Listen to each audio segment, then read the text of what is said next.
دوستو آج بچوں کے لیے نئی دریاں لے کر آیا ہوں اور یہ پرانی نیچے رکھیں گے اور نئی جو ہیں وہ اس کے اوپر رکھ کے ایک نئی ترتیب صفائی کے لیے بوٹلز کا استعمال اور اسکاچ برائٹ کا استعمال. پھر بچے جب کلاس روم کے اندر آتے ہیں تو اجازت لیتے ہیں, پھر یہ دریاں ہم بچھاتے ہیں. پھر جو بیٹھنے کی ترتیب ہوتی ہے بچوں کی وہ ان کو بتائی جاتی ہے, ان کو ایک کمفرٹ زون دیا جاتا ہے جس میں کوئی بچہ اگر تھوڑا سا کمزور ہے تو ان کو 2 ہوشیار 3 ہوشیار بچوں کے درمیان میں, تاکہ وہ جس طریقے سے بھی ایکٹ کرتے ہیں وہ ان سے سیکھتا ہے.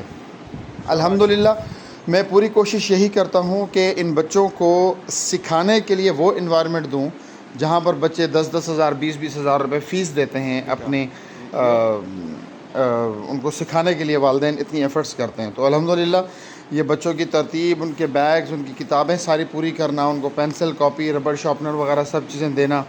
انشاءاللہ کچھ دنوں میں بچوں کی بالوں کی کٹائی کا عمل شروع ہو جائے گا, کپڑے ہو جائیں گے, ان کے جوتے ہو جائیں گے. یہ ترتیب جو ہے یہ بیسک ان کو یہ ساری چیزیں اس لیے سکھائی جاتی ہیں تاکہ اسکول کے علاوہ یہ گھر میں بھی یہ ساری چیزیں امپلیمنٹ کریں, اور اس میں الحمدللہ بہت اچھی بہتری آ رہی ہے.